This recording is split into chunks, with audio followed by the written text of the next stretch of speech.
నారా లోకేష్ గారు చంద్రబాబు నాయుడు గారి ఏకైక కుమారుడు. ఈ రాష్ట్రానికి మంత్రిగా చేశారు. మొదటి నిలబడంగానే ఓడిపోయాడు. ఎమ్మెల్సీ అయ్యి మంత్రి అయ్యాడు. మంత్రి అయ్యి కొంతకాలం మంత్రిగా వెలగబెట్టాడు. ఆయన మొన్న జరిగినటువంటి ఎన్నికల్లో మంగళగిరి నుంచి గెలుపొందాడు. ఒక సంస్కారహీనంగా మాట్లాడేటటువంటి మాటలు మాట్లాడుతున్నాడు. ఆయన ట్వీట్ చేస్తున్నాడు.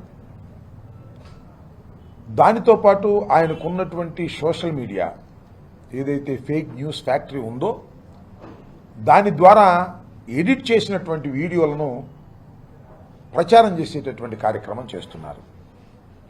ముఖ్యంగా జగన్మోహన్ రెడ్డి గారిని, జగన్మోహన్ రెడ్డి గారి ఫ్యామిలీని వ్యక్తిత్వ హననం చేయాలనేటువంటి పద్ధతుల్లో కావాలని పనిగట్టుకొని నారా లోకేష్ గారు చేయటం అనేది సమంజసం కాదని, సంస్కారహీనమని హెచ్చరించాలనేటువంటి భావనతో నేనున్నాను.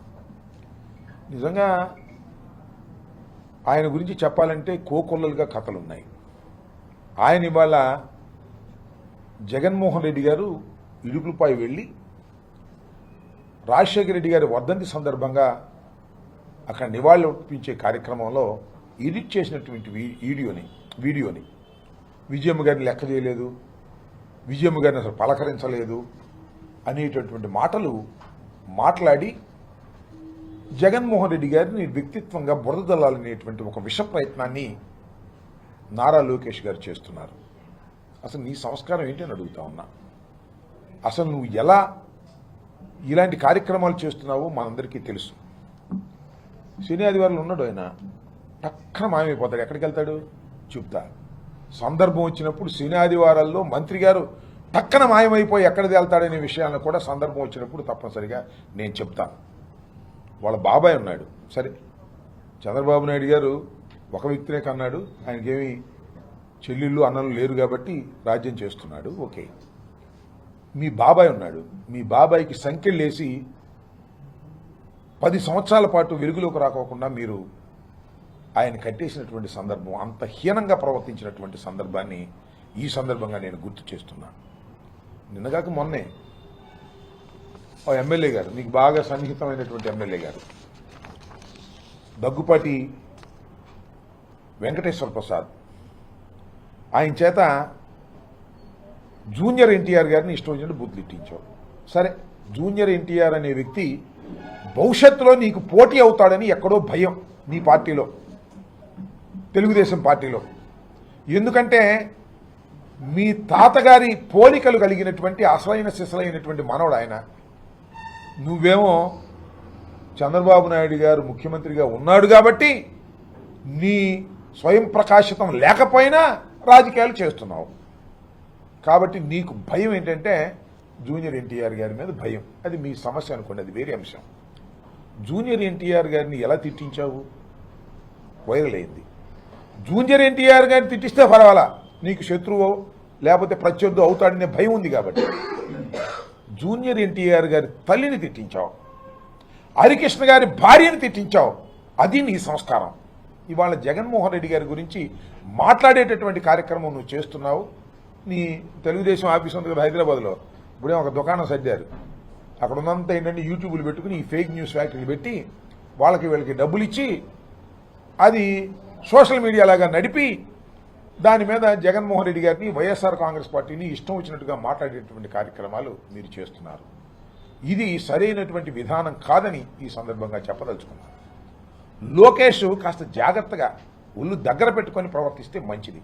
ఎందుకంటే ఆయన అనుకుంటున్నాడు, ఈ రాష్ట్రానికి మా నాన్నగారు ముఖ్యమంత్రిగా ఉన్నాడు, మా నాన్నగారు ముఖ్యమంత్రిగా ఉన్నా నేనే ముఖ్యమంత్రిగా యాక్ట్ చేస్తున్నాను, ఇక నాకు తిరుగులేదు, పోలీసులు నేను ఏం చెప్తే అది వింటున్నారు, డీజీపీని ఏం చెప్తే అది వింటున్నాడు, కాబట్టి ఇక నాదే రాజ్యం, నేను ఏం చేస్తే అది అనుకుంటే చాలా పొరపాటు అనే విషయాన్ని కూడా ఈ సందర్భంగా నేను చెప్పదలుచుకున్నాను.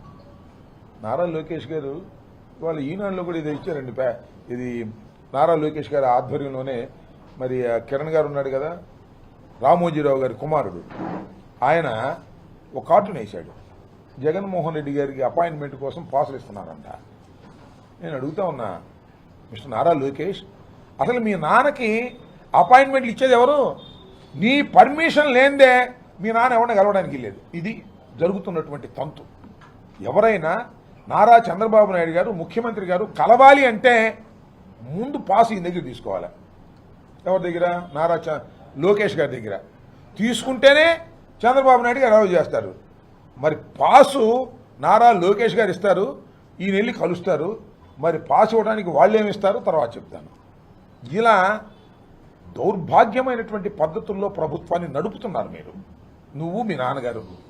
ఈ ప్రభుత్వాన్ని నడుపుతూ ఈ ప్రభుత్వం అంతా ప్రజా వ్యతిరేకత అయిపోతుంది కాబట్టి ఏదో ఒక విధంగా జగన్మోహన్ రెడ్డి గారి కుటుంబం మీద, జగన్మోహన్ రెడ్డి గారి మీద బురద జల్లాలనేటువంటి తాపత్రయమే మీలో కనిపిస్తుంది తప్ప ఎన్ని సమస్యలు ఉన్నాయండి వాళ్ళ రాష్ట్రంలో?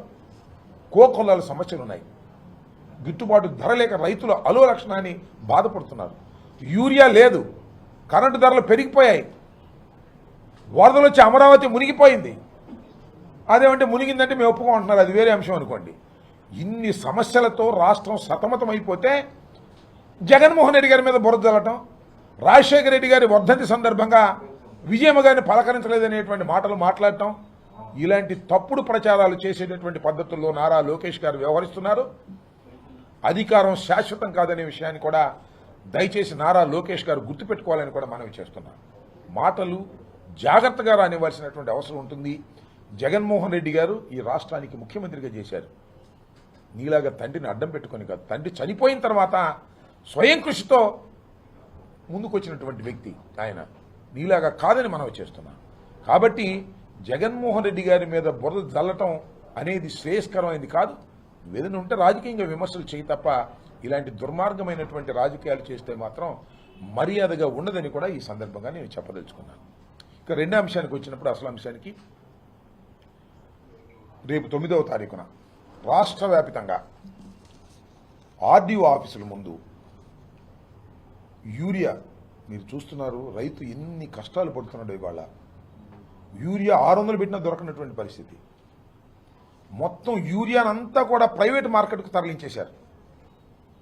మార్క్ఫెడ్ ద్వారా కానీ, రైతు సేవా సంస్థల ద్వారా కానీ డిస్ట్రిబ్యూషన్ లేదు. అంతే లంచాలు తీసుకునే కార్యక్రమం చంద్రబాబు నాయుడు గారి ప్రభుత్వంలో. యూరియాకు సంబంధించి మరి చెప్తున్నారు వ్యవసాయ శాఖ మంత్రి గారు, యూరియా సరఫరా బ్రహ్మాండంగా ఉందని. గ్రామాల్లోకి వచ్చి చెప్పమనండి రైతుల ముందు, యూరియా సమస్యలు లేవని, యూరియా సరఫరా బాగుందని చెప్పమనండి. యూరియా ఇవాళ దొరక్క ఎంత బాధపడుతున్నారు రైతాంగం. రైతులకి అసలు గిట్టుబాటు ధర లేనటువంటి పరిస్థితి, పెట్టుబడి పెట్టలేనటువంటి పరిస్థితుల్లో ఉంటే బ్లాక్లో యూరియా కొనుక్కోవాల్సినటువంటి పరిస్థితి వస్తుంది. ఇక్కడ నేను చూసే కృష్ణా జిల్లాలో ఆపేశారంట, ఒక లారీని ఆపేశారు. అంటే బ్లాక్ మార్కెట్కి పోతుందో మరి ఏమో, మరి నాకు కరెక్ట్గా తెలియదు. ఈ రకంగా యూరియా దొరక్క రాష్ట్రంలో ఉన్న ప్రజానీకం తీవ్రమైనటువంటి ఇబ్బందులు పడుతున్నటువంటి సందర్భంలో ఇవాళ వర్షాలు పడ్డాయి పుష్కలంగా. అయినా కూడా యూరియా దొరక్క రైతులు ఇబ్బంది పడేటటువంటి పరిస్థితి ఉన్నది. కాబట్టి దీన్ని గమనించి వైఎస్ఆర్ కాంగ్రెస్ పార్టీ ఈ ప్రభుత్వం మీద ఒత్తిడి తీసుకురావాలనేటువంటి ఉద్దేశంతో గౌరవ మాజీ ముఖ్యమంత్రి వైఎస్ఆర్ కాంగ్రెస్ పార్టీ అధ్యక్షులు జగన్మోహన్ రెడ్డి గారి పిలుపు మేరకు రాష్ట్రంలో ఉన్నటువంటి అన్ని ఆర్డీఓ ఆఫీసుల ముందు కూడా 9వ తారీఖున పెద్ద ఎత్తున నిరసన తెలియచేయటం, ఆ తరువాత మెమోరాండాన్ని ఇవ్వటం, ఈ విధంగా ప్రభుత్వం మీద ఒత్తిడి తీసుకురావాలి, రైతుల పక్షాన నిలబడి అనే ఉద్దేశంతో రాష్ట్ర వ్యాప్తంగా 9వ తారీఖు జరగనుంది. దానిలో భాగంగానే ఇవాళ మేమందరం కూడా సమావేశమయ్యాం. ఇక్కడ సమన్వయకర్తలం, ఎమ్మెల్సీలు మేమందరం కలిసి సమావేశమై ముఖ్యంగా తెనాలికి సంబంధించి తెనాలి, మంగళగిరి, పొన్నూరు తెనాలి ఆర్డీఓ ఆఫీస్కి, మిగతా ఉన్నటువంటి Guntur 1 and 2 and Pattipadu, Tadikonda Guntur RDO ఆఫీస్కి ఈ రెండుగా మన జిల్లాలో 2 ఆర్డీఓ ఆఫీసులు ఉన్నాయి. కాబట్టి ఈ 2 ఆర్డీఓ ఆఫీసుల దగ్గర కూడా నిరసన తెలియచేసి మా డిమాండ్ పత్రాన్ని అందించాలనే ఉద్దేశంతో మేము నిర్ణయం తీసుకున్నాం. కాబట్టి రైతాంగం ఆ రోజున ఈ కార్యక్రమంలో పాల్గొనేందుకు అందరూ సిద్ధం కావాలని, పెద్ద ఎత్తున నిరసన తెలియపరచడం ద్వారా ప్రభుత్వం మీద ఒత్తిడి పెరిగి ఖచ్చితమైనటువంటి నిర్ణయాలు తీసుకొని రైతులకు సకాలంలో మార్కెట్ రేటు ప్రకారం బ్లాక్లో కాకుండా యూరియా అందించేటటువంటి అవకాశం ఉంటుంది. కాబట్టి ప్రధాన ప్రతిపక్షంగా మా ధర్మాన్ని మేము నిర్వర్తించడం కోసం ఈ కార్యక్రమాన్ని చేస్తున్నాం. ప్రభుత్వం ఇప్పటికైనా వ్యవసాయ శాఖ మంత్రి గారు కబుర్లు మాత్రం చెప్పేస్తున్నాడు.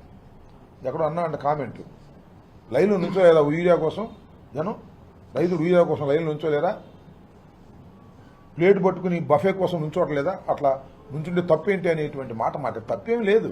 అసలు లైన్లో నుంచోవాల్సిన అవసరం ఎందుకని అడుగుతున్నా, అంత స్కేర్ సిటీ ఎందుకు వచ్చిందని అడుగుతా ఉన్నా, అంత స్కేర్ సిటీకి మీ అసమర్థ పాలన కాదా అని అడుగుతా ఉన్నా. సప్లై డిమాండ్ రెండు సమానంగా ఉండే విధంగా చూసుకోవాల్సిన బాధ్యత మీకు లేదా అని అంటున్నా. డిస్ట్రిబ్యూషన్ ఎలా ఉంది ఇవాళ, మీరు ప్రైవేట్ రంగానికి అప్పచెప్పేశారు. ఇవాళ బ్లాక్లో కొనుక్కోవాల్సినటువంటి దౌర్భాగ్యమైన పరిస్థితులు ఇవాళ ఏర్పడుతుందంటే మీరు ఫెయిల్ అయ్యారు.